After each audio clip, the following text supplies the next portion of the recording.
So hey guys, welcome to Code Elixir. In this video, we are going to see the configurations of HTTPS adapter and what is an adapter, what are sender system and receiver system. We are going to see all of these. Okay. So to create an iFlow, you have to go inside the design tab. Okay. So click on design. After that, choose an integrations and APIs. Okay. You can see zero packages is here. Package is basically like a folder, basically a folder to store the iFlows. It's a good practice to keep all of your iFlows related to a particular package inside a package. Okay, so let's create an package. Click on create. After that, choose an name for your package. I'm giving it a name basics and a short description of it. It's contain basic iFlows. Okay, then save. Once your package has been saved, you have to go inside the artifact, and inside artifact you can see there is two options, add and migrate. In case you are not seeing these two options, there will be a edit button in top right corner. You have to click on edit, then you will be able to see these two options. Okay, click on add. After that, choose an integration flow, and then give a name to your integration flow. I'm giving it a name HTTPS adapter and a short description. This is the configurations of HTTPS adapter. Okay, there is also upload button here. If you have an iFlow, you can upload it also. Okay, then add. Your iFlow has been created. To edit this iFlow, click on this. Okay, so here we are. Uh, this is your sender and this is your receiver. Basically, these two represent the two different systems.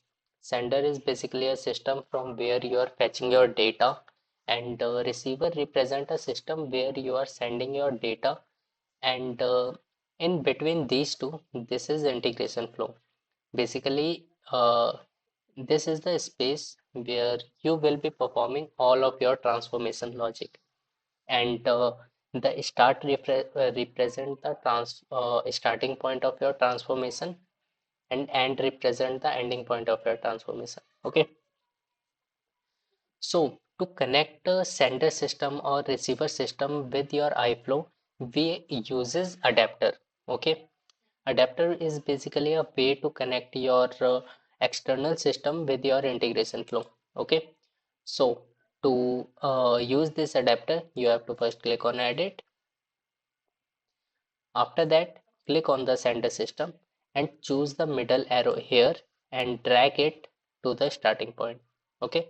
After that, there will be a pop-up with a list of adapter here.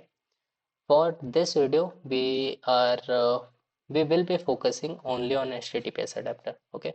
So click on HTTPS adapter. After that, to configure this HTTPS adapter, first it should be selected. Okay. So it's clicked. Once you click somewhere else, you can see in the bottom it changes. Okay, so first click HTTPS adapter. After that, drag this up. You can also use minimize and maximize button. Okay, after that, click on connection and choose an endpoint of your iFlow. Okay, and remember that it always start with a slash. Okay, I'm giving it a name HTTPS adapter. Okay, for now we are unchecking CSRF protected.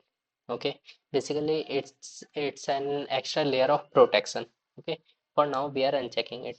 Okay, and then you have to click on save. After that, deploy, and then yes. Okay, so whether your iFlow is deployed or not, you can see HTTPS adapter successfully deployed. You have to go inside the monitor section and choose integration and APIs. Okay, and inside it there is a list of features here. We will be only focusing on manage integration content. Okay, there is all card here, started card here, and error card here. Error basically contain all the iflows which encounters some error during their deployment, and start contain all the iflows which basically started. Okay, and all is basically a combination of started and error. So choose start. After that you will see your HTTPS adapter has been deployed. Okay, but we are not seeing any endpoint here. Basically it takes some time for or now you have to refresh it. It will take some time to get. Okay, we get the endpoint here. So you have to copy it, and you have to test this endpoint with an Postman. Okay, I hope you all have Postman installed in your PC. Okay, so let's open Postman. Okay, and now you have to paste your endpoint here, and you have to choose the post request, because we will always be sending some data uh, related to endpoints.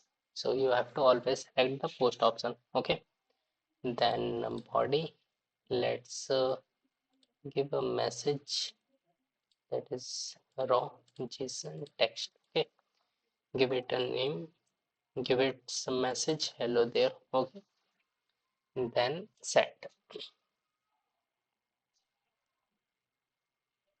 Okay, we are getting an error here, that is 401 unauthorized. Basically we are sending that request. Okay, but how will your trial account authorize this request?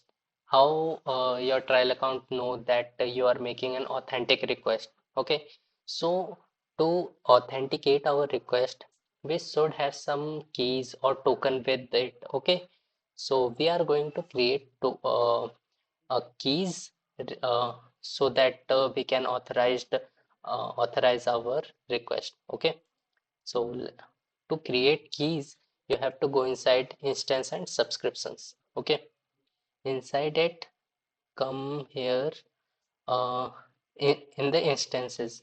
Okay, you have to click on the three dot, basically where you created your runtime environment, that is SAP process integration runtime. Okay, click on three dots and then create service key. Okay,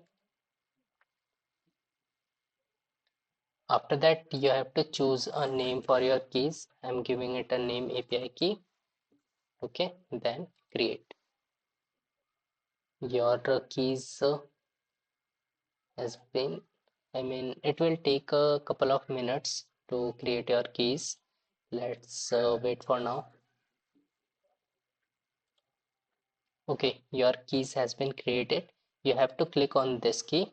Okay, you can see there is client ID and client secret is here. Okay, you have to copy this client ID and client secret and paste it in the Postman. Okay, I'm copying the client ID and the client secret. Okay, then go back to the Postman. After that, you have to go inside auth, basically inside authorization. Inside authorization, you have to wait a minute, making it okay.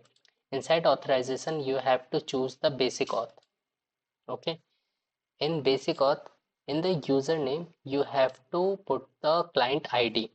Okay, so I am putting the client ID here, and in the password, you have to put client secret. Okay, so once the username and password has been set, you have to make your request again. Okay. Okay, guys. So we have successfully made the request, and we are receiving the status code 201 that it's okay. Basically, we are not having any transformation. That's why we are receiving what we are sending. So that's all for the video. If you like the video, please do subscribe and share with your friends. Thank you.